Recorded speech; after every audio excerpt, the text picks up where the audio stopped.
words of Maya Angelou, when you learn, teach, and when you get, give.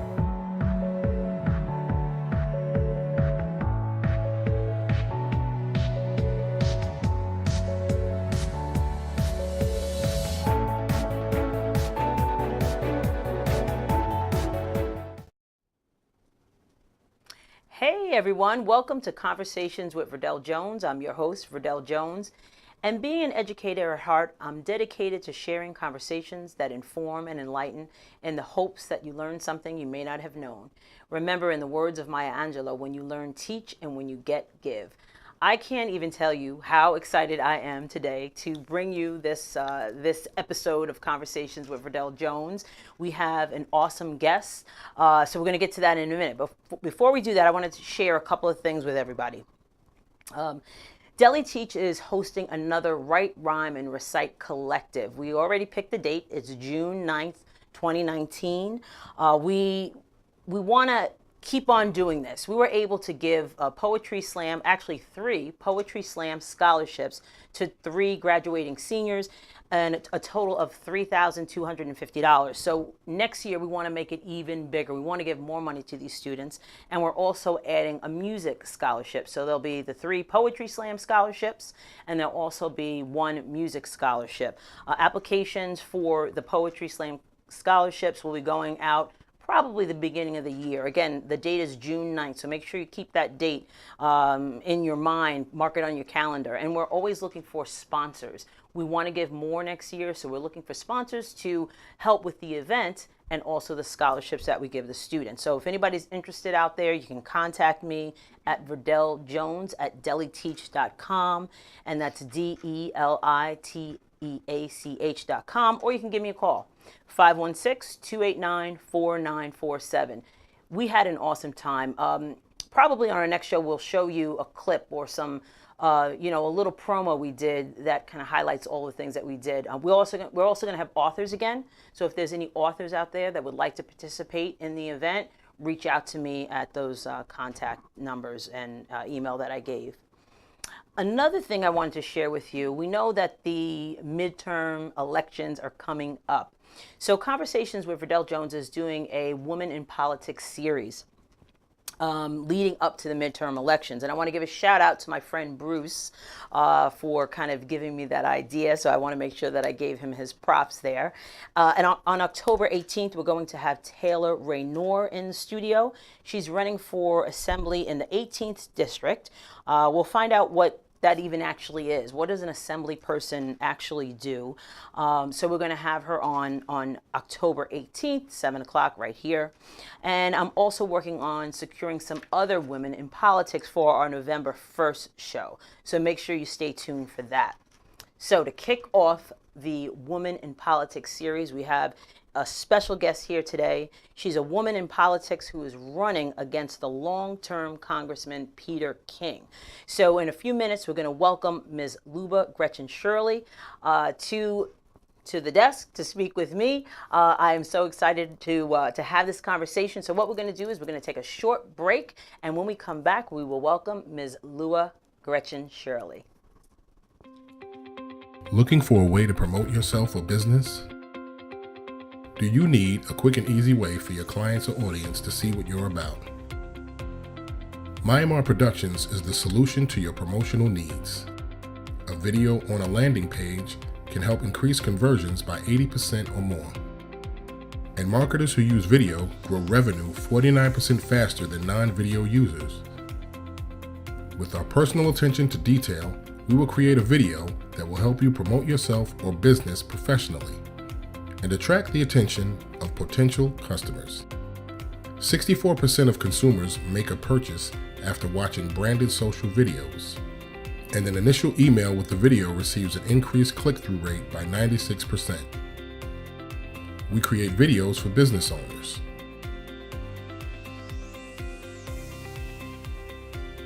authors,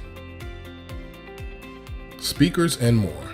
From storyboarding and voiceovers to editing, Myanmar Productions will work with you to create a promotional video that will increase your visibility and generate revenue. Family is our foundation, and with Myanmar Productions, our family is there for you. For a free consultation, contact us at myanmarproductions@gmail.com or call us at 516-289-4947. Hello, welcome back. As you see, we have our special guest here, Ms. Lua Gretchen Shirley. She's a native Long Islander. I think 5 generations of your family living on Long Island in Amityville, New York.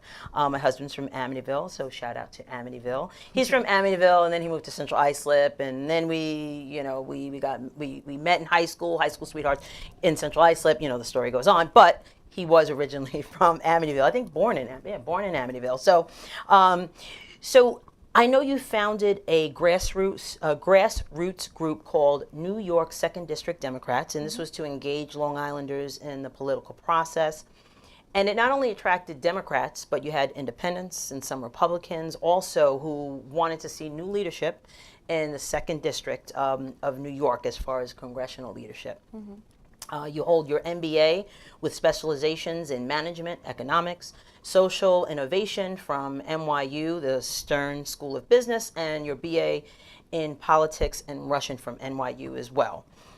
So we are so happy to have you. Thank you for coming. Thank you for having me. I'm excited to be here. Good. So I gave a little overview about yourself, but if you could maybe give us some insight to what has brought you to this place at this time, running against a long-term Congressman, Peter King. I had enough. If you had told me, a year and a half ago, 2 years ago, that I'd be running for office, Wow. I would have thought that you were crazy, to be honest. Really? I've never run for office before. I'm not a career politician. I work in economic development. I have a 2-year-old and a 4-year-old. My mom is a public school teacher. My grandparents are immigrants. My husband is an immigrant who just became a U.S. citizen and cast his first vote for me. And running for office was not something I was thinking about doing, but wow. we have representatives who are consistently voting to hurt working people in our district and across the country. Right. And Peter King's been in office since I was 12, and Right. it's a long time. It is. We have more than half of our representatives are millionaires, and they do not understand how the policies that they enact affect our lives. Absolutely. And I just had enough, and I wanted to make sure that we had a representative who was actually listening to the constituents. I don't know if you know the story, but after I started this grassroots group, Peter King came out in support of the Muslim ban, and I called a number of groups across Long Island. We organized a protest, and I called Peter King's office that afternoon. I said, I want to come in and speak. And they told me to come in at 3:30 in the afternoon, and by the time I got there, they had locked the doors and sent the staff home.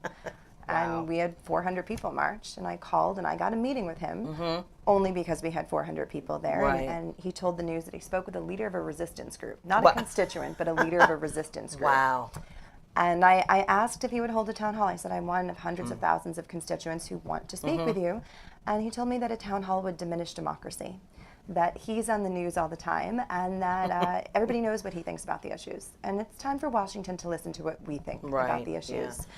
It's so true. I mean, the interesting thing about that is you hear statistics on certain issues, and overwhelmingly, America, selects something or wants something to happen, and Congress does the complete opposite. But the majority of people want certain things. So it's just very interesting how that kind of works, and so we're going to talk about campaign finance reform, exactly, because that has a lot to do with why these things happen. So we're going to talk about that. But you have 2 children. I do. So and I can only imagine that you've been very, very busy running for Congress, and you still have your 9 to 5? No. Oh, okay. I was getting ready to say this is your 9 to 5. No, this is more than my 24/7. 24/7. Right, it's 24/7. Running for Congress exactly. is a full-time job. Right. So how do you balance that work and family life? It's difficult. It's very difficult, and this also goes back to campaign finance reform, because if you had publicly financed elections, it would be a lot easier to juggle work and family, and you would have more working Americans running for office. Right, because how can you not work and run for office? Yeah, that's exactly the point. Right. Most working Americans can't afford to take a year off or a year and a half off of your life and work 24/7.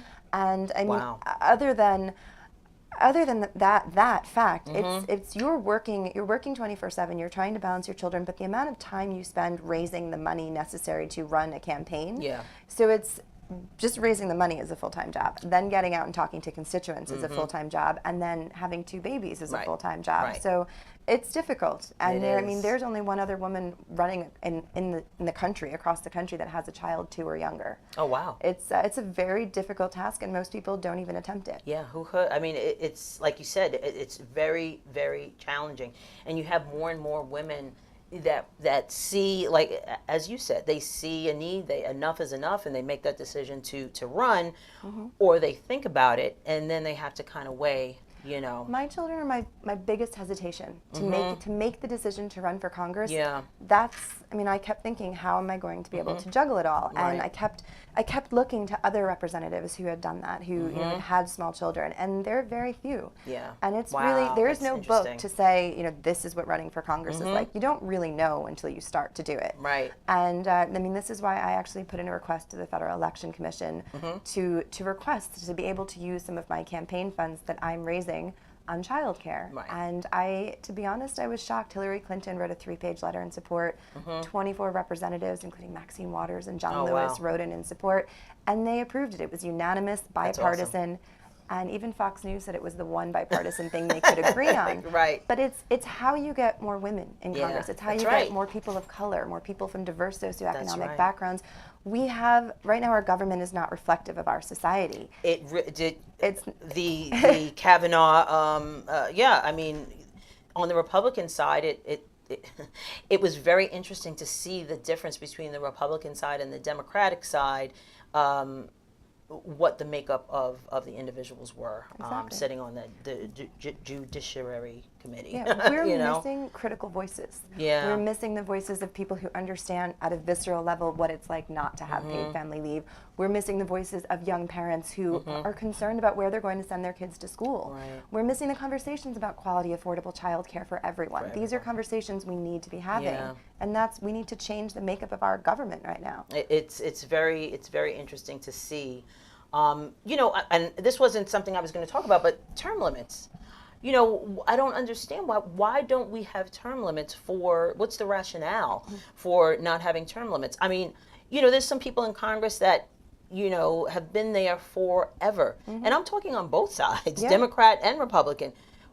You need those fresh ideas. And you know, one of the things is I wonder if the politicians that have been there for a while start out with the same ambitions as you may, and then they get entrenched in how you know, DC works, and then they just become, you know, complacent, you know, for lack of a better phrase. I think we do need term limits, and I think the easiest way to get to people not being in Congress for decades Right. is campaign finance reform, because the power of incumbency is so strong It is. that when you're in office for 25 years, like Right. Peter King, you have that time to build up a $3 million war chest. And most people don't want to put the time and energy in to raise the funds necessary to take on somebody who has a $3 million war chest. Right. So let's talk about goes hand in campaign. hand. Let's talk about that right now. We might as well, right. because you know, we tease my husband all the time because he talks about money and politics, and I think he's out there with the picket sign, you know, in the House, you know, take money out of politics. You He's know, 100% correct. And how can we take those the lobbyists and, you know, all those interest groups that fund these politicians? How can we do that? So this is, I mean, the second I get elected, I will be fighting for campaign finance reform. For too long, regular Americans' voices have been drowned out by Yeah. corporate donations, by Right. special interests. Before I even announced my candidacy, I pledged not to take a dime of corporate PAC money, and I haven't. Our average contribution Wow. is $103. Okay. In the first 2 months of our campaign, we had more individual contributors than anyone who has ever run against King in his Wow. 25 years in office. And we're not taking corporate PAC money. On the other hand, Peter King has almost 50% of his contributions Right. comes from corporate PACs. He told Newsday this was a phony issue brought up by somebody who doesn't have business support, which is ridiculous because he's not talking about small businesses Right. who are growing our economy. Not the mom and pop stores. Not right. the mom and pop stores. When you're taking hundreds of thousands of dollars from the Yeah. real estate industry, you have no incentive to solve the affordable housing crisis Right. on Long Island. That's very true. When you're taking hundreds of thousands of dollars from the pharmaceutical companies that are directly responsible for our children dying from opioids, that's who you're responsible that's who for. that's who you're right, exactly. And until you get money out of politics, your voices will not be heard. Absolutely. So this campaign has been grassroots from the very beginning. It's about small dollar contributions. It's about meeting with people all across the district and listening to people in the district. And I will say you have been everywhere. I have been everywhere. All over the district. We had some people knocking on our door, talking about you. This was early on. This was when you were in the Democratic, the primary. And, we had someone that, knocked on our door and, signing a petition. And, we were like, who? Who is this? We knocked on more than 10,000 doors this last weekend alone. Oh, wow. Every time we knock on someone's door, people are like, oh my God, it's you. No one has ever come to our door before. They get really excited. Right. For a long time, people have been ignored. We haven't had a representative who goes out and knocks on your door. I love talking to people. I have the best conversations going and talking to people at their door. You get to hear what they're worried about, what they're concerned about, what they want representatives to actually fight for. Actually do. So speaking of Congress, just give people an example of what Congress actually does. They make the laws, but because I hear that they're on the phone raising money most of the time. Unfortunately, that's true a lot of the time. Right. And then you see that there's battles between the congressmen and women, Democrat, Republican, and some things don't seem to be getting done. So what is Congress? What do they do, and why is it so important for us as constituents within the district? Why is it so important for us to understand that? Yeah. So what Congress is supposed to do is pass the laws and actually fight for their constituents. So when you elect a representative and you send them to Washington, they're supposed to understand what issues are most important to you, and they're supposed to fight for you. They're supposed to be your voice at the table. Right. And you're right. It's become very partisan. Democrats on one side, Republicans on the other, and not a lot of conversation in between. And that needs to change. Yeah. But the power of Congress, a lot of people don't realize how much Congress affects our lives. Peter King and our representatives voted to take health care away from 74,000 people in our district last year. That's 10% of the district. They voted to take maternity coverage away from 13 million American women at a time when we have the worst maternal mortality rate in the developed world. Women are dying in childbirth. Black women are dying at 4 times the rate as white women, and these are conversations we're not having. They pass laws. The tax bill. We just saw a Republican tax bill that is giving permanent tax cuts to corporations and the top 1%. While half of Long Islanders will see our taxes go up. Everything that Congress does affects our daily lives. Right. We have a student loan crisis. Students are graduating with hundreds of thousands of dollars of school loan debt. We have a criminal justice crisis. We have, we have a third of people who are in prison are there because of nonviolent crimes. Right. Congress is responsible for these laws, and Congress needs to actually start to work for Americans, working Americans, not just their corporate donors. We don't have proper gun reform, and that's because we have representatives who are bought and owned by the NRA. That's right. Yeah, exactly. It's just amazing that this is allowed to go on, but the people who are in Congress benefit from it. Yeah. They really do. It's just it just really blows my mind that you go into in public service and you're not serving the public. You can't serve the public when you're counting on corporate donors. That's who you're serving. You cannot serve the public because the public is not financing your elections. If you want to get elected again, you're voting a certain way. When you vote Peter King has voted to let coal companies dump waste into our water, and he's voted to gut the Environmental Protection Agency. He has voted to take healthcare away from 10% of the district when he's taking hundreds of thousands of dollars from the healthcare industry. It's all tied in. It's all tied in. So unless you elect somebody who is actually listening to you, you don't have a voice in Congress. Yeah, and it's just very encouraging to see women getting into politics. That's why I wanted to do, women in politics, because there's so many women that are stepping up and taking on that charge. Like the woman who's running for Congress in the Bronx. That story to me was, and she beat a 20, the guy was in Congress for like 20 years, I think, in that district, but she was able, through grassroots efforts, to overcome that. So it can be done. Oh, it can be done. It can be done. It's just something that, people have to be willing to do and step out to take that risk. When I first said I was running against Peter King, everyone said, you're crazy. He's been in office for 25 years. Absolutely. And we outraised him last quarter without a dime of corporate PAC money. Wow. We, Senator Gillibrand has endorsed, Senator Elizabeth Warren has endorsed, Emily's list. The Cook Report just moved us up for the first time in 12 years and said that we're the first real challenge King has faced in decades. Wow. So everyone who thought I was crazy, I mean, we have union support, we have support from all of our local elected officials. This is the year to unseat Peter King, and it's because it's been a grassroots movement. We have 3 offices across the district. Okay. We have one in Massapequa, we have one in Bayshore, we have one in Central Islip. Okay. Central Islip has never seen a congressional campaign office. Right. And that's awesome. We've got thousands of volunteers. Okay. So, and they're Republicans, they're Democrats, they're people who've never been involved in politics before. That's how you unseat someone who's been in office for 25 years. Right. And it can be done. It can be done. So that brings me to this, because in our district, and Bobby, can you just show what our actual district is, what District 2 is for us? So while he's showing that, I'm just going to ask, a great number of people voted for Donald Trump in our district. So why should they vote for you in November, and what would you say to those people to encourage them to vote for you? There are a lot of people in our district who voted for Donald Trump. There are a lot of people who believed that Donald Trump was going to be a new voice. Right. Somebody different, somebody who is fighting for working people, somebody who would take the economy seriously. Yeah. And the reality is, what has happened under Donald Trump's administration, when you have tax cuts on corporations, you have more money in the hands of corporate executives, and it does not trickle down. No, it trickled down. When you have tax cuts for working Americans, you have more money in the hands of everyday Americans. We go out. And they spend that money. We buy groceries. That's we right. start businesses. We go shopping. Yep. We're the job creators. We build the economy.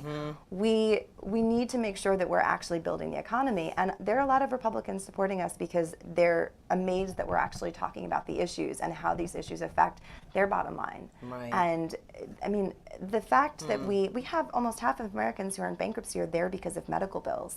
75% of those people had health insurance. Right. They just couldn't afford the co-pays and the deductibles and the premiums. And this is why I'm fighting for improved and expanded Medicare for all. Right. It makes economic sense. The middle class is shrinking. Inequality is increasing. Absolutely. People are working 3 jobs just to make ends meet, and people are dying because they can't afford to see a doctor. Right. We have the wealthy is making so much money, and working Americans do not have a fair shot. And the price of housing has gone up drastically. In my lifetime alone, the cost of education, wages have stayed stagnant. Right, stagnant. And so when I'm talking to those people who voted for Donald Trump, a lot of them voted because they had hope. They wanted to make change. They wanted to see somebody who was not going to be a career politician, who was going to come in with some business skills and shake things up. Right. And that hasn't happened. Right. And I think, just to kind of reiterate your point, you go out and you meet with people and you talk to them, and you can really kind of see what they're going through, and they understand that you're listening to them and you hear what they're saying. So that makes a big difference. Yeah. It really does. When you're talking one-on-one and you explain what the issues are, I think people are more receptive to it. But you have to have people that go out and speak to people. That's my favorite part, right. honestly, of this campaign. We have roundtables and meet and greets, and we have roundtables on different topics, and so many people, so many community members who are already doing this important work in the community sit down and they explain what they're doing. They explain who they're working with. They explain what help they need from the federal government. Right. And I've learned so much from the community. And that's what this job is about. It's about building coalitions and listening to people, and then going down to Washington and fighting for them. Fighting for that. So how does that work when you get elected? Right, we're going to be positive. How? What do you do? What does that look like for someone? Because don't they live in Washington, and then what does that look like? You basically are in the district. So you're down in Washington usually Monday through Thursday, and then you're in the district usually on the weekends. And then there's about a week that you're in the district. I know, because they're off a lot. Not a lot, but they're not off. They're actually just their working periods in the district. Got it. Okay. The schedule is the craziest schedule I've ever seen. Just running. So once you get there, but you're always. I mean, you're literally always working on 7 days a week. Right. Exactly. And it's just a matter of whether or not you're working in D.C. or if you're working in the district. Right. That's I mean, it's really exciting, and like I said, I'm just so happy that women are stepping up to the plate and and really getting involved. But with our news cycle, with the politics as they are today, people are discouraged. They are exhausted. I know, my husband watches CNN all the time. I just walk out of the room because I can't take it anymore. So what would you, but I'm still going to vote, but there are some people who really just are turned off by it all. So what can we do to encourage people to stay somewhat engaged and come out to vote in November? So the powers that be want people to feel that their voices Right. don't matter, Yeah, that their vote doesn't matter. absolutely, yeah. There's voter suppression in this country, and that needs to change, but we need to make sure that everyone understands that your voice matters, your vote matters, Right. and if you don't vote, you don't have a say. And the most important job in a democracy is that of an informed citizen. Everyone needs to be involved, to get engaged. After the election, my mom, who's 64 years old, voted every election that she could since she was 18. Who's an educator. Right. She said, "That's it. My vote doesn't matter." She was so disheartened. She had that exact same feeling. She said, "Twice in your lifetime, somebody won the popular vote and lost the presidency. Right. I'm not voting anymore." Yeah. And then I ran for Congress. Right. She had a So different she tune. had to vote. But, Right. But that's the only way that you change the political system. The powers that be want you to stay out of politics because that's how they stay in power. Right. That's why we don't have campaign finance reform. That's why we don't have, we need to re-implement the pre-clearance and the Voting Rights Act. I mean, we need to make it easier to vote in this country. It's not harder. But we need to make people understand that you need to have a say. You need to have your seat at the table, because the only way we're going to change this government and make sure that we have representatives that are actually reflective of our society is to have more voices at the table. Right. When you have more Absolutely. voices at the table, you have a more equitable society. Absolutely, and you have reflective of what the country is too. I mean, that's another thing that if you look at, and you mentioned it, you look at the face of Congress, and it really doesn't reflect our country. No. You And know, if we want to hear different conversations at the table, right? we need to make sure that we're loud enough on That's the ground. right. That's right.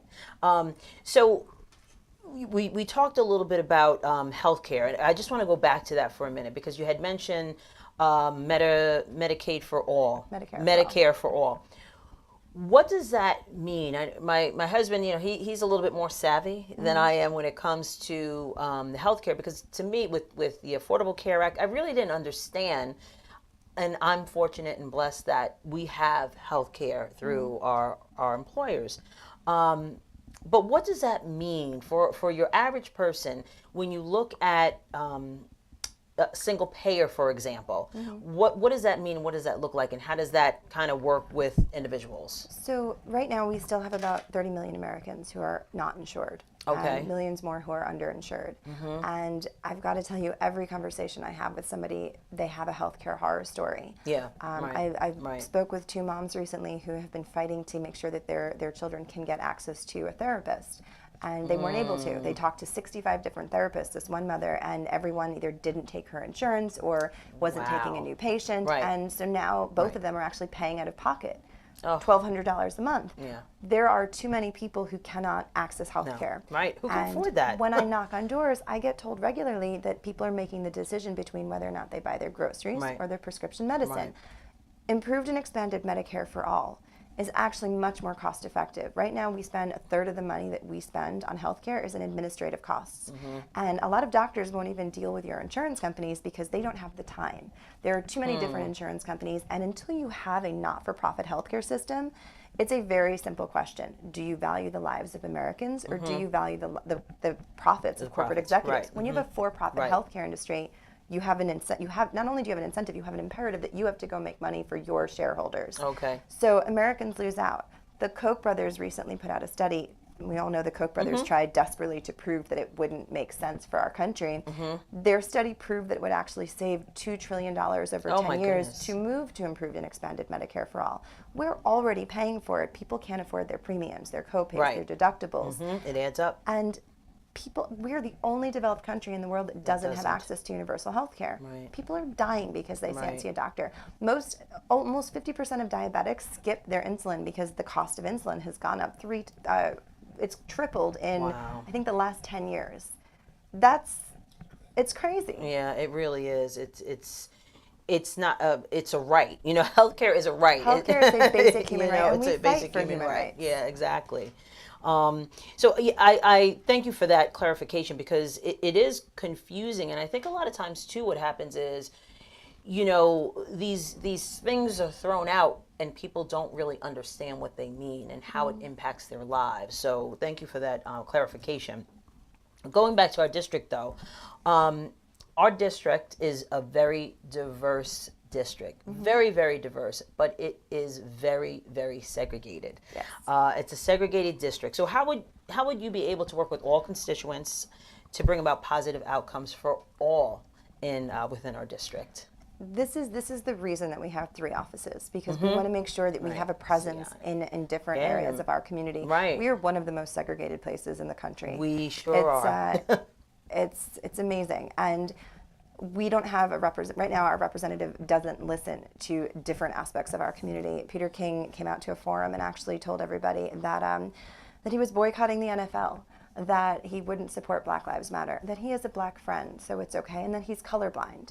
This was a few weeks ago, right? This was a few weeks NAACP, ago. I think. At the NAACP yesterday, Right, a woman came right. up to me afterwards and said he invalidated every person in this room. Yeah. There are conversations on, the history of racism in this country that we need to start addressing. We have a mass incarceration problem. Black and white people use marijuana at similar rates, yet Black people are incarcerated at much higher rates. 25% of Black children have had a parent in prison versus 4% of white children. Right. These are conversations that we need to have. We need to get rid of private prisons. We need to start talking about getting rid of mandatory minimums. We need criminal justice reform. And there are issues that affect people all across the community that we're not talking about. I mentioned maternity care and maternal mortality rate. Black women are dying at 4 times the rate. This has been statistically proven that it's not about education levels wealth or income income, levels. right, It's yeah. about basic racism and doctors not It's the trusting level Black of women. care, right? And Look at Serena Williams. Exactly. And that Right, needs to yeah, change. exactly, So yeah. the best thing that we can do, that I can do as a representative, is to make sure that I'm in all of our communities, that I'm talking to all of our constituents, and that we're having these conversations. Yeah. I mean, these are issues that affect people all across the district. And I knock on doors in Wyandanch and Wheatley Heights and in North Amityville, and we're talking about jobs a lot of the time. A lot of the concerns people have are jobs. How do we get good paying jobs here? How do we have affordable housing? And most of them don't know who Peter King is. Every time I knock on doors, honestly, most places across the district, people don't know who Peter King is. Wow. And if they do, they've heard his name, but they couldn't tell you anything about him because he's not present. Yeah. He doesn't leave Massapequa and Seaford. Right. And people don't know what he stands for. Right. So That's a comfortable space for him. Those spaces are comfortable. And I want to be the most accessible representative this district has ever had. I want to be there to represent people. Right. I belong to the Wheatley Heights Civic Association, and I know you're going to be there on Tuesday. I believe Tuesday coming up.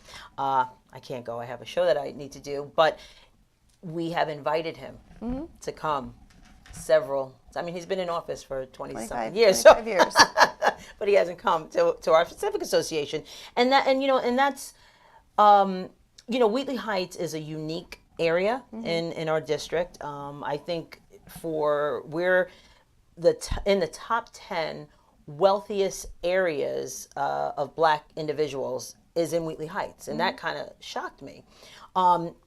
So we have a couple of, so we're not a monolith, but so for him to ignore that type of power that our little community has is, it's not fair to us. So Peter King has been able to ignore most of this district. I call it the 3 Bs. He goes to Boy Scout meetings. Yes, he does. He goes I've seen to those. baseball games, and he goes to this one bagel shop in Seaford. Okay. And he takes a few photos, and he says, I talked to the real Americans today. Right, yeah. The real Americans are all across the district. He has not had to campaign in a very long time. He's now, That's because true. he's nervous that we're running a real campaign, he was at my local grocery store. He showed up with 4 police officers to shake hands and talk to people because, God forbid, someone ask a real question and he needs security. He goes places with security. I'm in that grocery store 3 times a week with 2 toddlers and, no makeup and regular clothes. And I talk to people while I've got 2 kids running in different directions. It goes to show you how out of touch he is with the community. Yeah. You can't, he's been able to ignore the district because he just keeps winning because he hasn't faced a serious And the challenge. thing is, we were talking a little bit, my husband and myself, about the gerrymandering that goes on. So we lost our district, or part of our district, lost Steve Israel.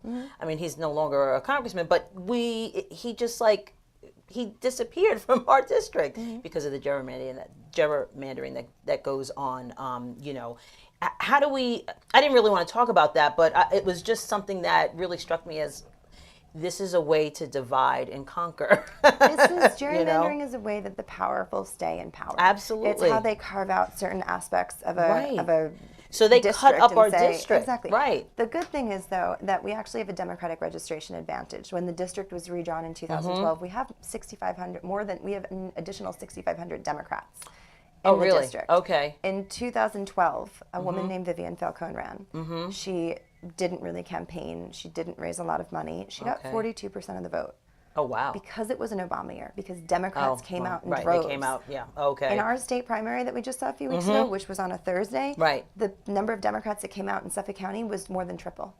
Democrats are fired up this year. If we get the Democrats to turn out in the presidential year to come out in the midterms, we win. But we also have support from independents and Republicans. Right. Peter King is vulnerable. This is the year we This is the year. This is the year. So we talked a little bit about Black and brown communities within the district. What do you see as some of the issues? And you talked about some of them, but what do you see as the issues, and how would you address those issues? We have a history of redlining on Long Island. We have underfunded public schools. If you were born in Massapequa or you're born in Amityville, you have a very different type of education. Right, yeah. And your zip code should not determine the resources that your school gets. And a lot of times that's what it is. It's exactly what it is. We need to make sure that we have equitably funded public schools, equitably and adequately funded public schools. We need to make sure that we have more teachers of color. One of the things that I hear all the time is that a lot of Black teachers get jobs in the city because they can't get jobs out here. What is that about? I belong also to a group, Black Long Island. Felicia Moss and Billy Moss, they started that Facebook group. And one of the things that we are, being an educator, we're trying to get more people that look, especially in Amityville. I mean, that's a really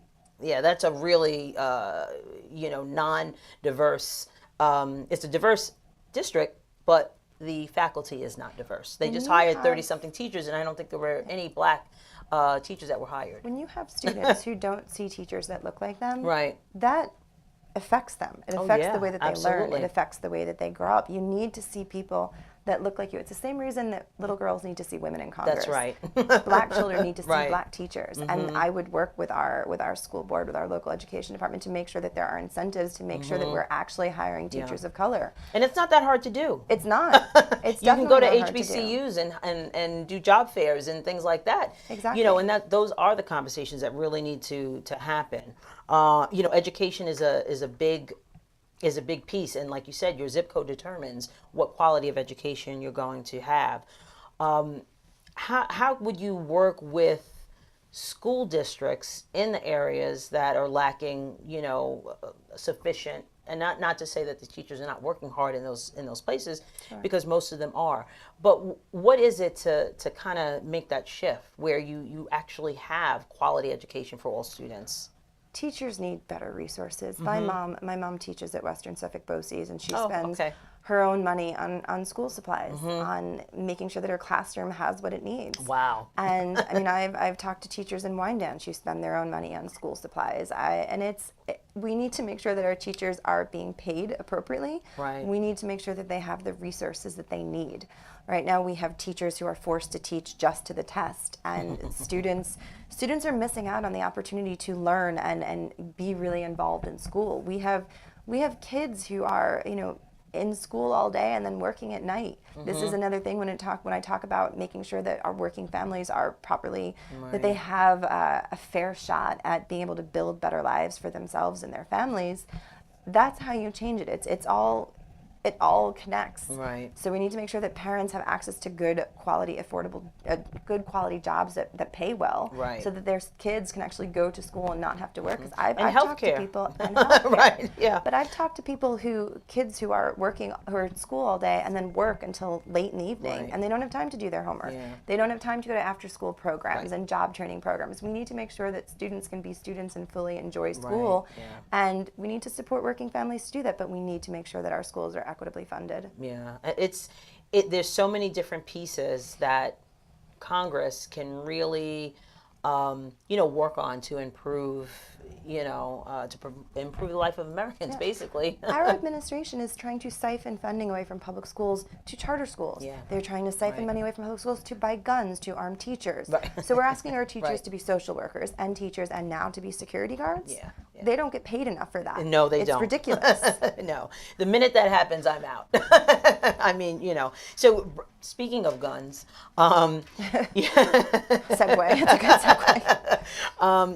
I work in a school, and I was never really, when Columbine happened, I was working in a school.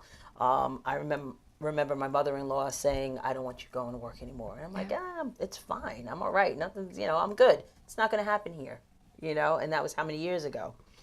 19. Yeah. So now, it happens more and more and more where you have these mass shootings and you have them in schools more and more. So I'm still not nervous because this is what I do.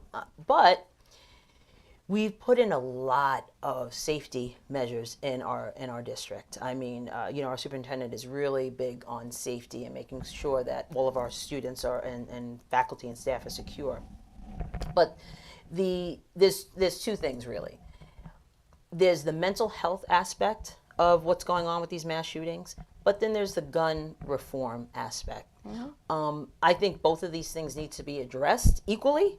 But what would you say as far as gun reform we need to take a look at? Yes, we need universal background checks. That's the first thing. 90% No of loopholes Americans, no loopholes. Right. I mean, Peter King likes to say that he's good on gun policy. Yep. The reality is he voted against background checks and gun shows. So you can walk into a gun store, fail a background check, and go to a gun show and buy that gun legally. Right. That needs to change. We need real universal background checks. Peter King actually supports friends and family being able to transfer gun ownership without background checks. That's effectively a straw purchase. We have, more than 150,000 children have experienced a school shooting since Columbine. If you're like me and you graduated high school before Columbine, you never experienced a lockdown drill. You do now as a teacher. My Yes. mom actually called me a few months ago from her classroom crying at her desk in the middle of a lockdown drill because she had to lock her students out in the hallway.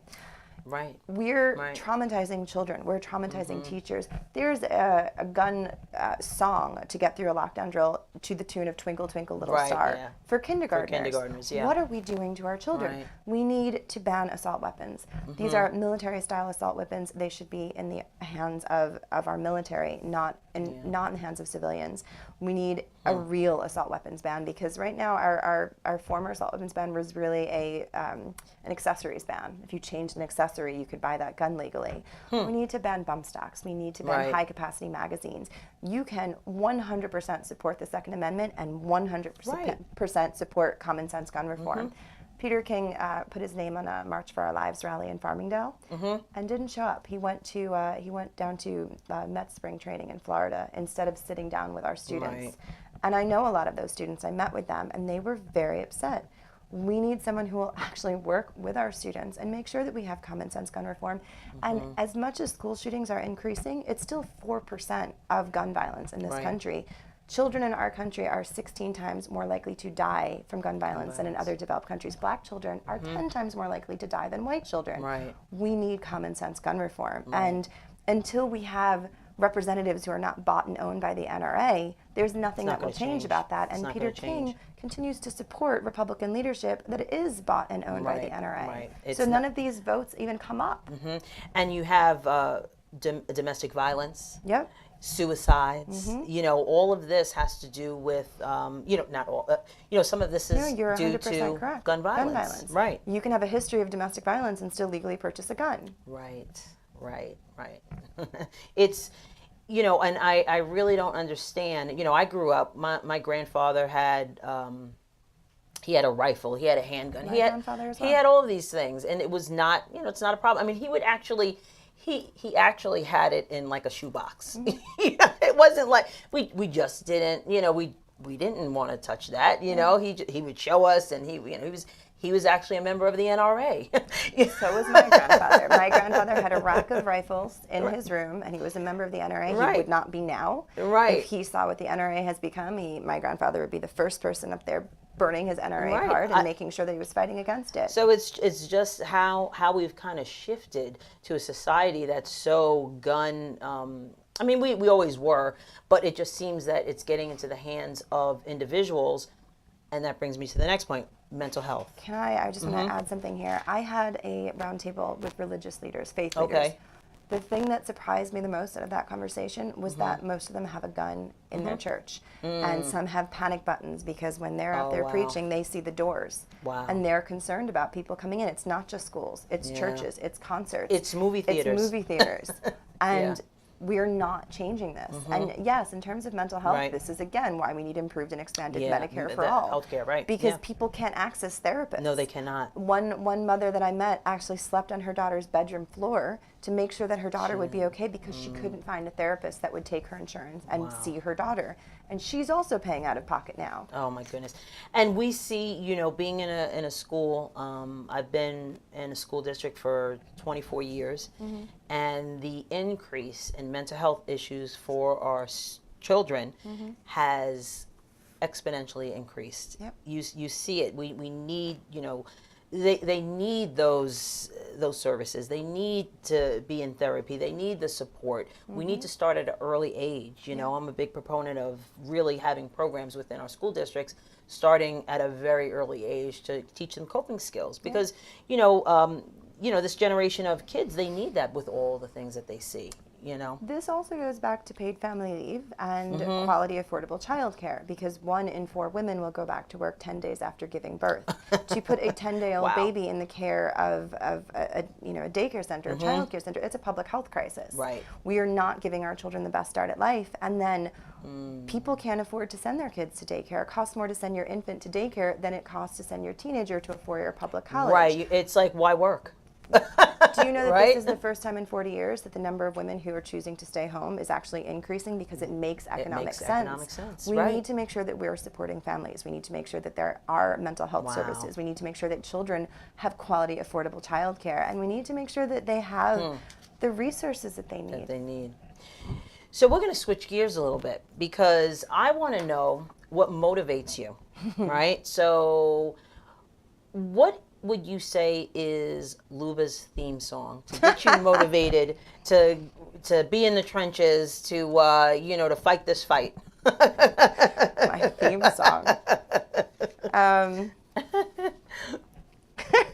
I don't know. This Girl Is on Fire is something I listen to a lot. I've got to say, we joke that we listen to Cardi B and Moana basically in our office because Cardi B gets everybody revved up and ready to go. Yes, she does. And I have a 4-year-old who plays Moana nonstop and kind of goes back and forth between the two. So and before we were off air, I was saying that I was singing "This Girl's on Fire" as we were coming here over to the studio. I was singing that song. So now, definitely, when I hear that song, I will think of you. Thank you. It's a good song to listen to. It gets you revved up It's to empowering, to do work. And the other question I had, there's so many topics, there's so many issues. How do you keep up with these issues? I see you majored in politics, right? Political science. So you have that background, but you're able to speak on these topics, in depth. How do you prep yourself to know about this stuff? An obsession with the issues. I don't know. I mean, I've always been politically active. You see this scar here. My mom, when I was 3 years old, had me working with her at Maxine Postal's office, stuffing envelopes to fight Shoreham. And when I heard on News 12 that Shoreham had closed, I was so excited. I ran out and I put my hand through the door. I went to push it open. My mom was in the backyard, and I threw my hand through the glass door. That's my first scar. But I mean, this is what my family talked about politics at dinner. This was normal, and I grew up talking politics, and this is what I love because what's interesting is that I always say politics is personal, and for the first time, I feel like people are really getting that. Yeah, because it really is.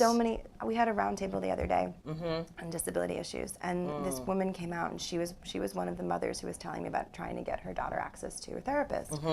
And after the roundtable, I was talking to her, and she said her mother had died of pancreatic cancer that morning. And my goodness. I started to cry, and I said, "Why are you here?" Oh my and gosh. she said, "Because you're the first person who's actually talking about this issue, and I've been fighting for my daughter for so long. I Wow, had to come." wow. And that's when I say that politics is personal. It affects every aspect of our lives. So the fact that somebody would come out on the day that their mother died to be there to advocate for their child, it hit me. I mean, these that issues, really hits home. I mean, I cried for half an hour after that. And before I went to my next event, it was so emotional. It was the first time I really cried on the campaign trail. But I mean, it's important. These issues affect everyone's lives. They so really this is my passion. I don't know how I keep up. Right, you I just do read a because lot, you, and I do because this is what matters. Right, this is absolutely. what matters to our country. This is what matters to people in our district, in our community. Right. And if you're not fighting for these issues, you're basically giving up your power to people who are making not your fighting life for or those not issues. fighting for you, making your life a lot harder. Right, exactly. So, you know, we hear the term blue wave. We've been hearing it for a while now. Meaning that either that the Senate and or Congress will flip. What is your take on the blue wave, and how do you think the Democrats are going to do in November? I think the Democrats are definitely going to take back the House. But reporters keep saying blue wave or pink wave, which I find really interesting. Okay. And they keep asking me what I'm part of. And Right. Both. Both. But I think the more interesting thing is just how many working Americans are running for Congress this year. How many people who don't come from political families, who don't come from wealthy families, Right. who have diverse socioeconomic backgrounds, but who genuinely care about these issues and couldn't sit this one out, couldn't watch what was happening anymore. And I've met so many people running for office this year, and it's so exciting to see. It is exciting. How different this year is, how different the people who are running Right. are. Exactly. And I love that. So it's a blue wave, it's a pink wave. We are going to take back the House, but it's so exciting just to see how many everyday average Americans said enough is enough, I'm going to fight. Right. And one woman asked me recently, one reporter, she said, "When did you decide to run as yourself?" And I said, "Well, what do you mean? Right. Who else would I Who run am as?" I? And she said, "No," she said she was very serious. And she said, "Did you make a strategic decision to talk about yourself and your children and your family and your issues?" Interesting. And I said, "No." I said, "This is who I am. This Right. is why I'm running." And I just talk about these things. And when you have a 2-year-old and a 4-year-old, you can't really separate mommy and politician. So you just Right. talk about it all at once. Interesting. And that's what's exciting. And that's what's going to change our political system, is because all of these people are running. And we're going to see an entire new group of wave, people running right. in 2020. We've already seen, because of this FEC ruling, women in 7 different states have put in similar requests really? at the state level. And in many cases, it's been approved. wow. So that kind That's of breaks awesome. down barriers to get more people running. To run, right, And I'm exactly. excited to be part of that wave. Yeah, it's exciting. It really it's is. exciting. It's inspiring. Yeah, it really to see is. all of these people talking about these issues because we get them, because we live them every day. And it's nice to see the authenticity of so many people who are running. Yeah. And just, I mean, being real about who they are. When we see it with Stacey Abrams, she's talking about her debt and why she has this Right. debt and why it makes her more qualified. That's right. And they were trying to bash her on They that. were trying to bash her, and she wrote Right. this incredible op-ed, and I saw her speak the other day, and it was so moving and Right. so inspiring, and that's who I'm excited to be Yeah, running with. yeah. People like that. Yeah, it is. It's exciting. So, how can people reach you or contribute to your campaign? You can look at it there and tell people how to help. How to help? We have 33 days left. We need all the help we can get. We need volunteers to knock on doors, and we need people to make contributions, because this, again, is a grassroots campaign funded by people across this district. You can go to our website. It's lubaforcongress.com. So it's LIUBA for Congress.com. And sign up, get involved, come to a meet and greet, come to a roundtable, make a contribution, whatever you can chip in, $5, $10, $15, everything helps, and come knock on doors, because that's how we win this district. Right. Bobby, can you just put up the, I have the contact information for Luba. While we're viewing that, I just wanted to ask, how can students get involved? We had over the summer, we had more than 50 fellows. All were students, high school students, Okay. college students. We have fellowship opportunities. You can work in fields, you can work in finance. We will train you, teach you how to be involved in a campaign. It's been so exciting to see how engaged these students have become. Is it too late for them to? Not at all. Okay. You can sign up on the website and, Okay. and let us know that you're interested in a fellowship, and Okay. we will have our field organizers contact you. Okay, cool. That's awesome. Because I have some I'm going to talk to some of the social studies teachers and see if they have any it. students that might be interested in getting, in getting involved. That would be great. It's incredible to see the excitement and the energy. You walk into our campaign office, there are young people running around doing you need everything. the young people. It's amazing. I love walking into the any campaign office. You walk into any of the three, and it's just full of engaged, energized students and people who are retired, people from all walks of life. I love our offices. That's awesome. So I want to thank you so much for being on Conversations with Verdel Jones. Thank you for I wish having you me. luck, for your run. We will be out there voting. Everyone in the house is signed up and ready to go. So Amazing. Thank you very much. I appreciate it. Thank you. So thank you everybody for watching Conversations with Verdel Jones, and we will see you next time. All right.